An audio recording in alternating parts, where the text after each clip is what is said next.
Yeah, that's pretty And neat. it's very pretty. It's very interestingly drawn. Like it blends really well in this kind of weird paneling. And it's, I don't know. It uses a little bit of color. Like usually when it's a black and white thing and they decide to use one color, it's red. Yeah.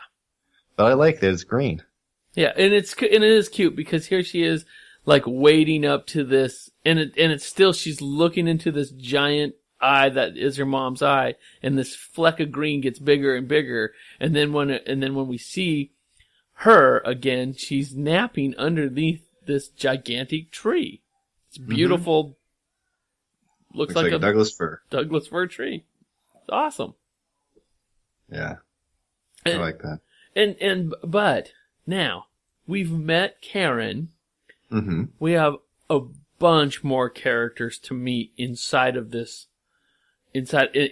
story. And if you read one more page, Mm-hmm. you meet another character and you get the entire, and I'm not spoiling anything about this. And I think this even adds even more, if there could be added more on top of this art, this adds the story. And the story is her upstairs neighbor, and I'm not spoiling anything because this is in the summary of the book. Her upstairs neighbor is killed or commits suicide in a mysterious fashion. Oh, maybe a monster killed her. The doors were bolted from the inside, and she has been murdered, or she is dead. And Karen becomes the detective. Karen can probably make up a story that makes you think maybe there is a monster, and maybe there isn't. Maybe there isn't. Something. It's gorgeous. It's just this amazing detective story.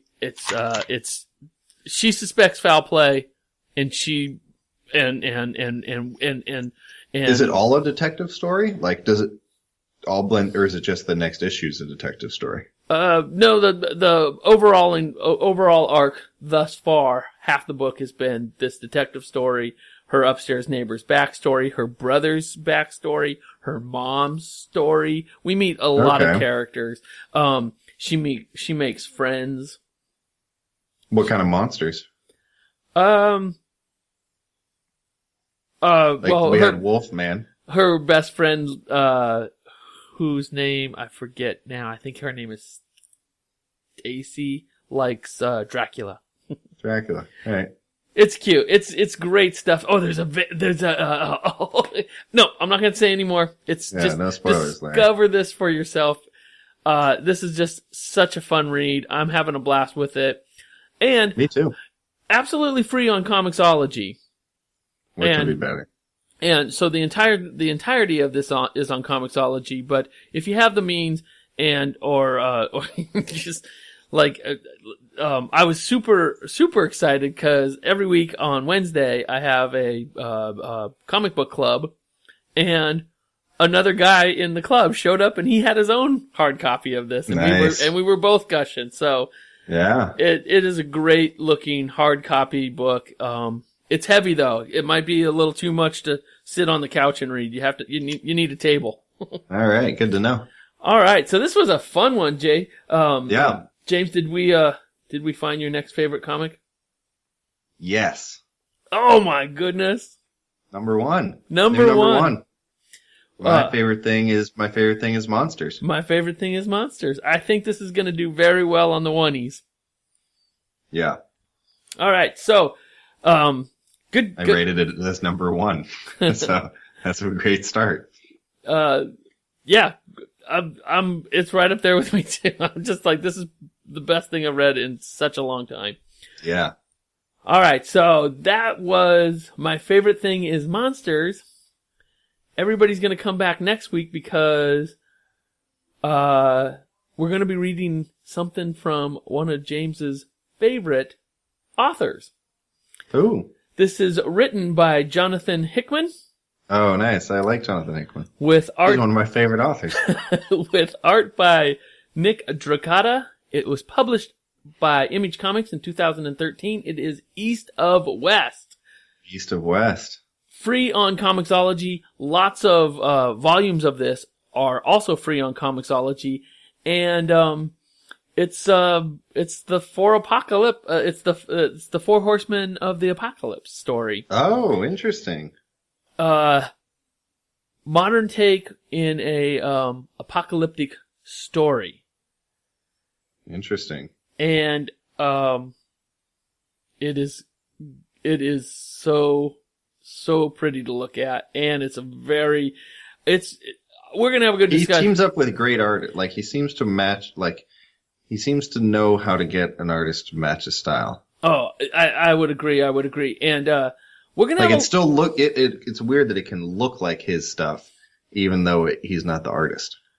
I'm gonna have to read it a couple times. I've read it before, and this one is deep. This has got some deep philosophical and some symbolic symbolisms going on. So we're gonna have a good discussion next week. So all right, looking forward to it. Everybody get on Comixology Unlimited and pick up your copy of East of West. And this has been Seattle's #1 comic book podcast that is also dedicated to the first issue of your next favorite comic. Maybe we'll find it next week. Thank you for being here. That'd be 2 in a row. Thank you very much. Oh, thank you. Thank you very much. You can't have 2 #1s, Jay. Well, I could have 2 in a row. Yeah, 2 in a row. Knock it off. The top. This one was so good, though. Oh. Yeah. It took 2 people to deliver it. What?